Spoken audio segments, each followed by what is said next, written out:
2022년 8월 전 세계가 긴장하는 일이 있었습니다. 지난 8월 2일이었죠. 낸시 펠로시 미국 하원 의장이 아시아 지역 순방길에 오르면서 대만을 방문했기 때문이죠. 중국 정부는 펠로시의 대만 방문을 앞두고 연일 좌시하지 않겠다고 경고했고, 중국과 대만 사이의 실질적인 경계선으로 간주되는 대만해협 중간선을 근접 비행하면서 긴장을 고조시키기도 했습니다. 하지만 애초 우려와 달리 펠로시 의장이 탑승한 전용기는 대만에 무사히 도착했고요. 대만 총통과의 만남 이후 한국을 찾았습니다. 그리고 8월 4일부터 중국의 대만 보복이 시작됐습니다. 실탄 사격을 포함한 군사훈련을 진행한 건데요. 시기는 조절했지만 수위는 최대한 끌어올리는 모습이었습니다. 전문가들은 이번 훈련이 대만 주변 6개의 해역 공역에서 대만을 봉쇄하는 형태로 진행됐다는 점에 주목하고 있습니다. 뉴욕타임즈는 중국은 이번 훈련을 대만 침공에 필요한 작전 능력을 시험하는 기회로 삼으려 한다고 지적하기도 했는데요. 실제 중국은 사상 처음으로 대만 상공을 넘어가는 미사일 발사를 강행하면서 대만의 동서남북 사방에 장거리 보합 미사일을 쏟아부었습니다. 중국 국방부 탕커페이 대변인은 미국과 대만의 결탁을 결정한 엄정한 공포 조치라고 규정했고요. 불장난을 하면 반드시 불에 타 죽는다고 섬뜩한 경고를 날리기도 했습니다. 앞서 7월 말 시진핑 주석도 바이든 대통령과의 통화에서 대만 문제를 놓고 같은 말을 반복했습니다. 펠로시 의장이 대만을 방문한 지난 8월 2일은 중국의 인민해방군 창립 기념일 다음 날이었고요.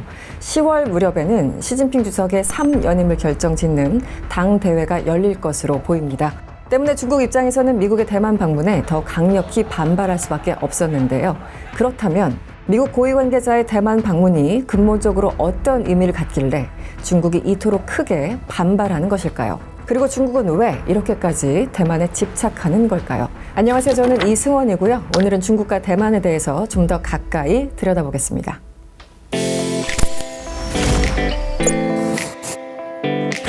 사실 미국 공직자의 대만 방문이 처음 있는 일은 아닙니다. 트럼프 정부 때인 지난 2020년 알렉스 아자르 보건복지부 장관 등 장차관급들이 대만을 찾았고, 바이든 정부 때도 상하원 의원 일행들이 대만을 방문한 적이 있었는데요.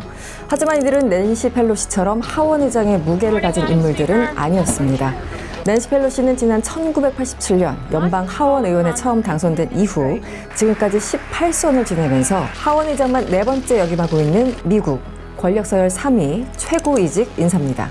이번처럼 최고이직 인사가 대만을 방문한 것은 1997년 뉴트 깅글리치 당시 하원 의장 이후 25년 만이라고 합니다. 당시에도 중국은 이들의 대만 방문을 달가워하지는 않았습니다. 하지만 아직 중국은 미국에 비해서 국력이 상당히 뒤떨어진 상황이었고, 또 영국에서 중국으로 홍콩 반환을 앞두고 있던 시기였기 때문에 중국은 미국과 분쟁을 피하려 했습니다. 당시만 해도 중국은 미국과의 관계 개선을 모색하던 시기였던 거죠. 그런데 25년이 흐른 지금 중국은 그때의 중국이 아닙니다. 글로벌 금융위기가 시작된 지난 2008년부터 본격적으로 미국과 더불어 G2로 불리기 시작했던 중국은요, 이제 그 영향력과 발언권 등이 완전히 달라졌습니다. 이런 상황에서 미국 내 의회를 대표하는 인물, 그것도 대표적인 반중 인사인 펠로시의 대만 방문은 중국 입장에서는 받아들이기 무척 힘든 일이었을 겁니다. 펠로시는 대만에 도착한 직후 성명에서 대만의 민주주의를 지지하려는 확고한 약속에 따라 대만에 왔다고 말했고요. 여기에 덧붙여 시진핑 주석이 집권을 강화하면서 지속해서 인권과 법치를 무시하고 있다. 또 대만과 민주주의 자체에 대한 중국 공산당의 계속된 위협을 방관해서는 안 된다, 이렇게 비판하기도 했습니다. 그러자 즉각 중국도 맞대응에 나섭니다. 미국의 중국 주권 침해를 규탄하는 성명을 발표했는데요. 바로 하나의 중국 원칙을 위반했다는 내용이었습니다. 많이들 아시다시피 중국은 하나의 중국을 주장하고 있습니다. 중국과 대만, 홍콩, 마카오는 사실상 하나의 국가이며, 따라서 합법적인 중국 정부는 오로지 하나라는 주장인데요. 일례로 지난 1971년 중국이 유엔에 가입하면서 대만은 유엔에서 퇴출당했고, 이는 국제사회에서 국가의 지위를 박탈당했다는 의미라고 설명합니다. 실제 하나의 중국 원칙에 따라 중국과 수교를 하는 나라들은 대만과 단교를 해야 했는데요. 우리나라도 1992년 중국과 수교 당시 예외는 아니었습니다. 무엇보다 1979년 미국이 중국과 수교하면서 하나의 중국 원칙을 인정하고 대만과 단교한 상황에서 미국의 최고위직 인사가 대만을 방문하는 건 하나의 중국 원칙을 정면으로 위반하는 것이라는 논리입니다. 게다가 중국에는 오랜 목표가 있죠. 바로 중국몽입니다. 중국몽은 지난 2012년 시진핑이 공산당 총서기에 선출된 직후 선언했던 목표로 공산당 출범 100주년인 2049년까지 과거 세계 중심의 역할을 했던 중화민족의 영광을 되살리겠다라는 중국의 대담한 선언이었습니다.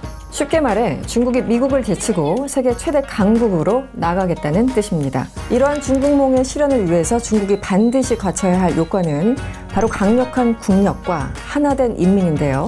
이 과정에서 가장 필요한 것이 대만입니다. 중국은 세력 확장을 위해서 해양으로의 진출을 계속해서 노려왔었습니다. 때마다 남중국해, 동중국해 분쟁이 이어지는 것도 이런 이유인데요. 세력 확장을 위해서는 역사적 배경에 더해 동남아와 태평양의 길목 한가운데 위치한 대만은 지정학적으로도 매우 중요합니다. 게다가 중국의 세력이 커짐에 따라 파이브 아이즈, 쿼드, 그리고 오커스 등 중국을 견제하는 미국 주도의 동맹이 점점 늘어나고 있는데 여기에 대만까지 미국의 편에 확실하게 서게 된다면 하나의 중국 원칙 훼손은 물론이고요. 지정학적으로도 매우 불리할 수밖에 없는 상황입니다. 따라서 미국과 전면적인 갈등 속에서 세력권을 넓히고 궁극적으로는 중국몽을 달성하는 데 있어서 대만은 반드시 손에 넣어야 할 목표입니다. 올해 신년사에서 조국의 완전한 통일은 양안 동포 공동의 염원이라며 통일을 시사했던 시진핑 주석이 군사력을 총동원해 반발한 이유이기도 합니다. 게다가 중국이 대만을 호시탐탐 노리는 또 다른 이유도 있습니다. 경제, 특히 대만의 핵심 반도체 기술이죠. 이번 펠로시 의장의 대만 방문 후폭풍은 거셉니다. 예상대로 대만을 향해 경제보복에 나섰기 때문입니다. 대만은 2021년 기준 1인 GDP가 약 3만 3천 달러로 중국의 1인 GDP 약 12,500달러보다 훨씬 앞서고 있죠. 대만이 이처럼 경제력 면에서 앞서가고는 있지만 중국이 쓸 수 있는 카드도 무수히 많습니다. 중국 당국은 펠로시 방문 직후인 지난 3일부터 대만의 일부 과일과 해산물 등의 수입과 30여 개 대만 기업이 생산하는 과자와 음료 등 가공식품 수입을 전면 금지했는데요. 여기에 건설 자재, 반도체 웨이퍼 원료 등으로 쓰이는 모래 수출도 함께 막았습니다. 대만 중앙통신사에 따르면 이번 금지된 농식품의 중국 수출 규모가 연간 8억 대만 달러, 그러니까 하나로 약 350억 원에 달합니다.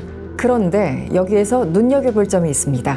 대만 경제에서 차지하는 비중이 높은 반도체, 전기전자 산업은 제재 대상에서 완전히 배제했다는 점입니다. 중국 세관총국에 따르면 올해 상반기 대만의 중국 수출에서 농수산식품이 차지하는 비중은 0.23%로 미미한 수준이죠. 반면 대만의 중국 수출 가운데 반도체를 포함한 전기 전자제품과 기계류의 비중은 80%가 넘습니다. 따라서 올해 상반기에만 1,650억 달러, 그러니까 하나로 약 216조 원에 달한 중국과 대만 간의 교역 규모를 고려해 본다면 반도체 수입을 금지하는 것이 대만에 강력한 타격을 줄 텐데 중국은 농수산식품에 국한된 경제 제재를 가했습니다. 그 이유는 중국이 대만 반도체 의존도가 무척 높기 때문입니다. 대만은 세계 반도체 생산력이 가장 뛰어난 국가입니다. 반도체 제품을 위탁받아 생산 공급하는 파운드리 시장을 절반 이상 차지하고 있는데요. 지난 2021년 기준 대만 TSMC의 시장 점유율은 53%에 달했습니다. 당연히 중국도 대만에 의존할 수밖에 없는 구조란 뜻이겠죠. 게다가 TSMC는 미국의 주요 기업에 필요한 반도체의 92%를 생산하고 있습니다. 이런 상황에서 만약 중국이 대만을 강력하게 제재한다면 미국은 대만과 더욱 긴밀한 협력을 하려 할 테고 중국은 더욱 어려워질 수밖에 없을 겁니다. 이런 상황에 대해서 중국 경제학자인 훙하오는 대만을 제재하는 것은 돌을 들어서 자기 발에 떨어뜨리는 것과 같다고 지적하기도 했습니다. 지정학, 이념과 가치, 그리고 첨단 기술 등 다방면에 걸쳐 미중 전략 경쟁의 정중앙에 놓인 대만. 펠로시 의장의 대만 방문으로 중국과 대만의 갈등이 불거지자 전쟁이라는 최악의 시나리오가 나오고 있기도 한데요. 하지만 그 시나리오가 이른 시일 내에 현실화될 가능성은 상당히 적어 보입니다. 현재 세계적으로 반중 감정이 적지 않은 상황이죠. 지난 6월 말 나토 정상회담에서도 그 단면이 드러났습니다. 이런 상황에서 중국이 대만과 충돌하게 된다면 반중 국가들의 동맹은 더욱더 강해질 것이고요. 중국은 고립될 수밖에 없습니다. 하지만 우크라이나 전쟁을 보듯 어떤 일을 예언하기는 무척 힘듭니다. 중국은 중국몽 실현이라는 목표를 포기하지 않을 것이고 시진핑은 자신의 나이 100살 가까이 되는 2049년까지 기다리기보다 임기 내에 신속한 조치 그리고 빠른 결과를 시도할 수도 있습니다. 미중 전략 경쟁의 게임 체인저가 된 대만의 미래, 우리에게도 결코 강 건너 불이 아닌데요. 앞으로 어떤 일이 진행될지 조금 더 예민하게 지켜봐야 할 시기가 아닐까 싶습니다. 월드 클로즈업 이승원이었습니다.